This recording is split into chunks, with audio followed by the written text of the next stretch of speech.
Phallophobia. Phallophobia in its narrow sense is a fear of the erect penis, and in a broader sense an excessive aversion to masculinity. Alternative terms for this condition include ithyphallophobia or medorthophobia. An individual who has the condition is a phallophobe. The term is derived from the word phallo in Greek meaning penis and at times denoting masculinity, coupled with the suffix phobia. Medomalacuphobia, the fear of losing an erection or acquiring erectile dysfunction, is its antonym. In its broadest sense, the term can be used metaphorically, for example in regards to pro-feminists. However, in its narrower sense it has been described as a symptom that is more likely to be exhibited by women.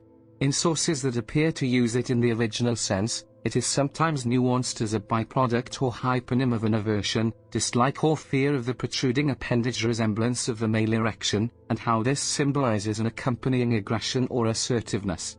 This may occur in an aesthetic setting, or in a sociological setting. Such an aversion is sometimes extended to an unattributable cognitive process, while at other times men's self and own experience. In such a scenario, due to the essentiality of such reflexes for men, some correspondents have posited the feasibility of such a diagnosis if a man has relatively frequent nocturnal penile tumescence, since he will probably not notice his erections then. In cultures that discuss the male genitalia as a singular unit, the phenomenon of castration anxiety may overlap with phallophobia from a linguistic standpoint.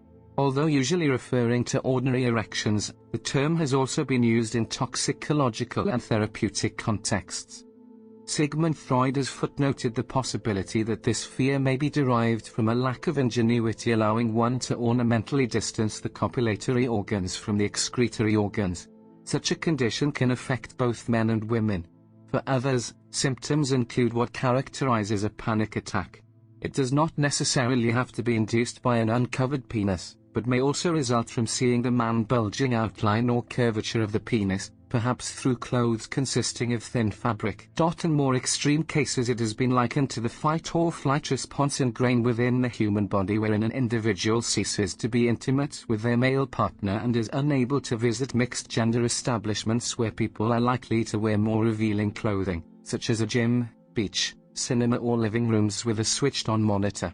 The fear can recur through any of the senses, including accidental touch, sight, hearing the word penis or thinking about an erection. The phobia may have developed from a condition such as dyspareunia, a trauma that occurred during childhood, but can also have a fortuitous origin. In literature covering human sexuality, it is used as an adjective only to negatively allude to penetrative sex acts. Men who have the phobia may try to avoid wearing sweatpants and other light fabrics, especially in public. Some analysts have purported that the condition may be inherited or may be a combination of genetic inheritance and life experiences. For men with the condition, one of the byproducts is difficulty consummating with a partner due to a sense of vulnerability.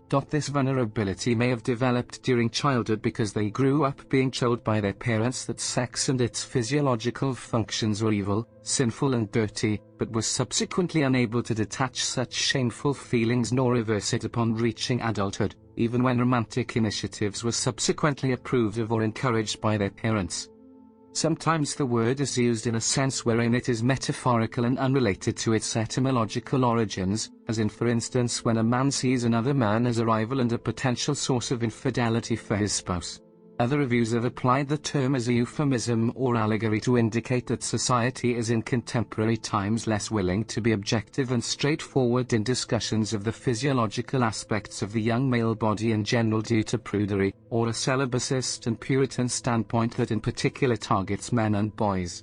For instance, Ken Corbett has theorized the fact of widespread absence of the penis as an object of discussion in children's books and parenting books as evidencing that a kind of phallophobia has crept into our cultural theorizing.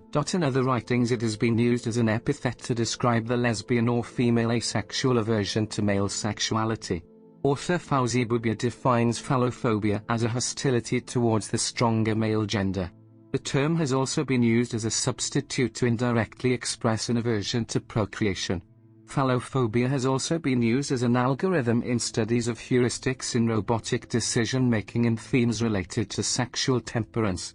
In criticisms of anti-male sexism, phallophobia is used as an epithet to deride double standards and hypocrisy in the legal system, all down to the set of genitalia one possesses.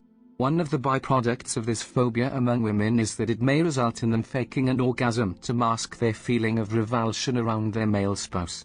Forms of treatment may include intensive counseling and therapy sessions,